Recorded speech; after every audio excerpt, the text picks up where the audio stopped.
Hello, everyone. Michael here. I hope everybody's doing well in our altered operations. This is my colleague to colleague video 2 video about, oh goodness, I forgot what we're going to talk about. Considering research trends and data and how those are used to reform curriculum.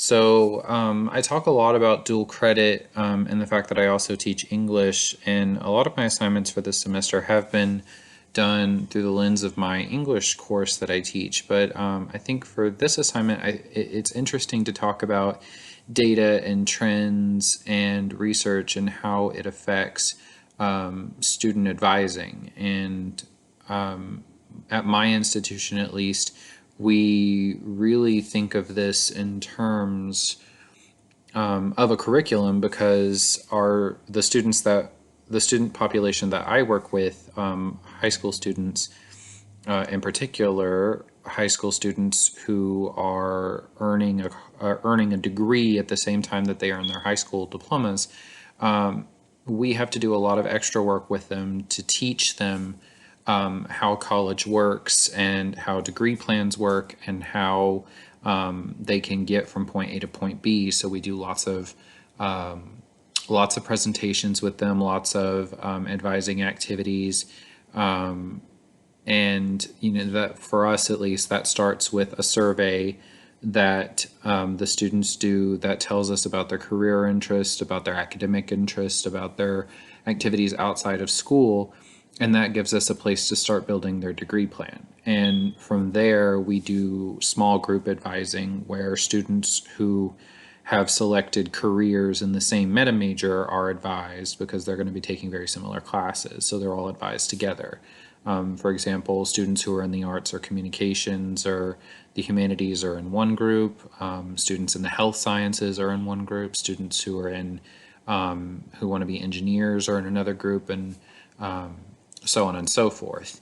And from there, we have a few other activities that we use to kind of help our students along as they navigate through this. And so I found a couple of articles. One, a fresh approach to advising through innovative technology. And as I was reading through it, it really hit me that that's what we're doing now. My office never used to use digital advising or technology really as part of our advising. It's always been like PowerPoint and one-on-one conversations, but now we are having to adapt and change and innovate. And so we are going to be, or our advisors now, our two educational planners and myself, are holding advising meetings with students via Zoom.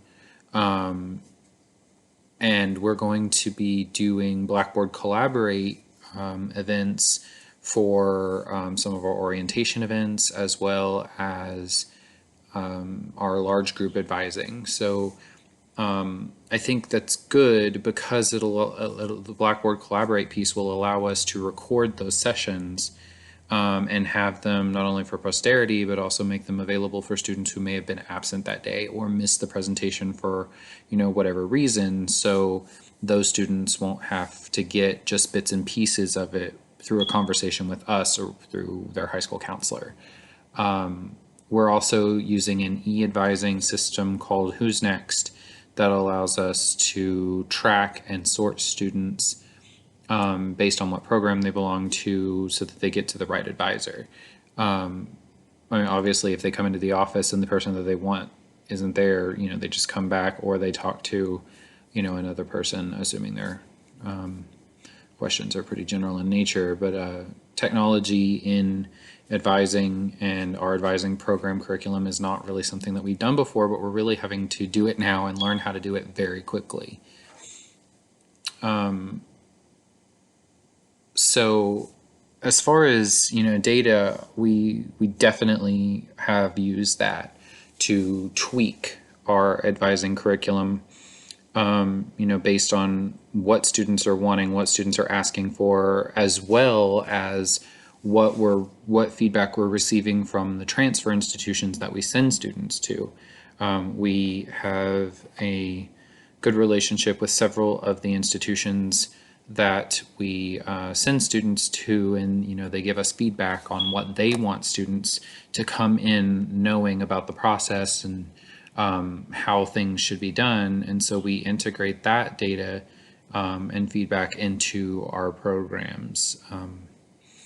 I have not ever gone to a conference, but because it's really not part of my job, but our advisors do. They go to advising conferences, and I think that's also a key point to kind of what we're trying to talk about here as far as research data and trends, because where is the research data and trends talked about? It's talked about not only through academic journals, but in our professional communities, so if you're going to conferences and seminars and things of that nature, you're going to hear about what other institutions are doing and how they're implementing new techniques and new innovations and what data they have. So maybe you can take that and modify it for your needs and implement it there. And that's sort of what we've done with some of our advising surveys, utilizing one technology over another,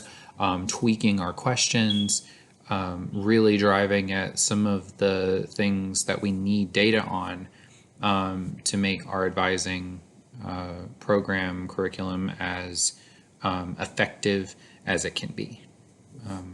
So that's what I have. I look forward to hearing what you guys discuss.